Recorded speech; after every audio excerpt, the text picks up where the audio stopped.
In the land of Uz lived a man named Job. He was blameless, upright, one who feared God and turned away from evil.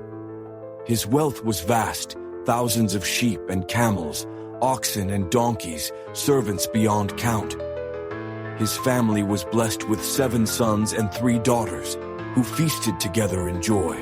But Job's greatest wealth was his faith. Every dawn he rose to offer sacrifices for his children, saying, "Perhaps they have sinned in their hearts." He lived in reverence, shielding his house with prayer. Yet unseen on earth, a drama unfolded in the heavens. The sons of God presented themselves before the Almighty, and among them came the Accuser, Satan. The Lord asked, "Have you considered my servant Job? There is none like him."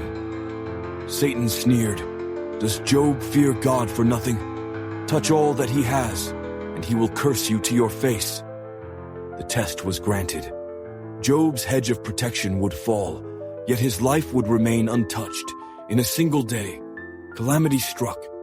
Raiders stole his oxen and donkeys. Fire from heaven consumed his sheep. Chaldeans swept away his camels. Last of all, a mighty wind crushed the house where his children feasted. Every son and daughter perished. News came like waves, one after another, breaking Job's heart. Yet Job fell to the ground in worship. "Naked I came from my mother's womb, and naked I shall return. The Lord gave, and the Lord has taken away. Blessed be the name of the Lord." He did not sin. Again the heavenly court gathered. Satan said, "Touch his flesh, and he will curse you." So Job was struck with painful sores. From head to foot, he sat in ashes, scraping himself with broken pottery. His wife, overwhelmed, cried, "Curse God and die." But Job answered, "Shall we receive good from God and not evil?"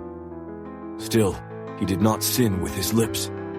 3 friends came, Eliphaz, Bildad, and Zophar. They sat with Job in silence 7 days, seeing his grief too great for words. At last, Job broke the silence with a cry that pierced the heavens. "Let the day perish on which I was born."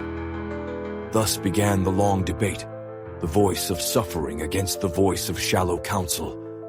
Job lamented, "Why does the Almighty give life to those in misery? Why do the wicked prosper while the innocent perish?" Eliphaz accused, "You suffer because you sinned. Return to God, and you will be restored." Bildad echoed, "God does not pervert justice. If your children died, they sinned. If you were righteous, you would be spared."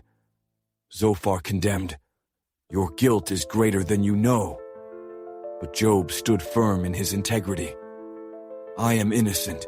Though he slay me, yet will I trust him. I long for an advocate in heaven, one who will plead for me before God."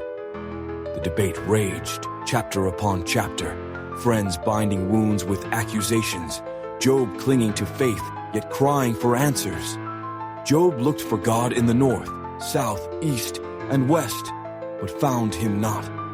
He cried, "Oh, that my words were written, that they were inscribed in a book. For I know that my Redeemer lives, and at the last he will stand upon the earth." In his agony, Job foresaw hope. A Redeemer beyond death, an advocate greater than man, one who would rise to vindicate the suffering righteous. A young man, Elihu, had listened in silence. Now he burned with words. "Do not accuse God of injustice. His ways are higher. He speaks through suffering to turn men from pride, to save their souls from the pit. He is not silent. You are too blind to hear." His words prepared the way for the final voice. At last, the Almighty answered, "Job out of the whirlwind." Thunder rolled, lightning split the skies, and his voice shook the earth. "Who is this that darkens counsel by words without knowledge? Where were you when I laid the foundations of the earth? Tell me, if you know who shut in the sea with doors. Have you commanded the morning? Have you entered the storehouses of snow? Do you give the horse its might? Do you guide the constellations in their season? Question after question thundered from heaven, not to accuse Job, but to reveal God's majesty. Creation itself testified, man is dust, God is infinite. Job placed his hand on his mouth. I spoke once, but I will not answer again. The Lord continued, Will you condemn me that you may be justified?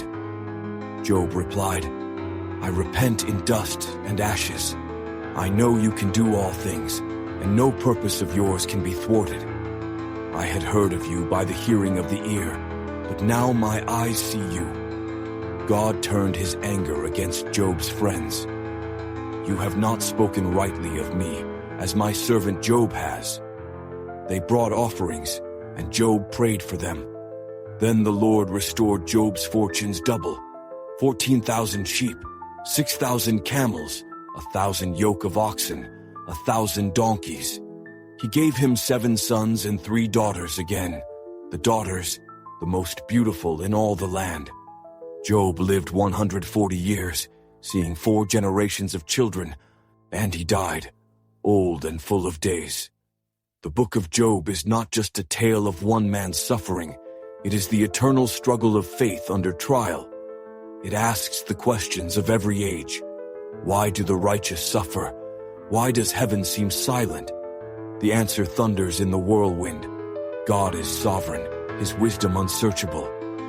Yet Job's cry for a redeemer points to the greater advocate to come, one who would suffer not for his own sins, but for the sins of the world. Job lost everything, wealth, children, health, yet clung to faith.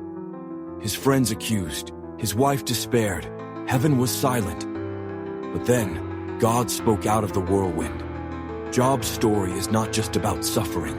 It is about faith unbroken, the majesty of God, and the whisper of a Redeemer who lives. Job is the trial of the righteous, the thunder of eternity that asks every soul, will you still trust when the storm does not end?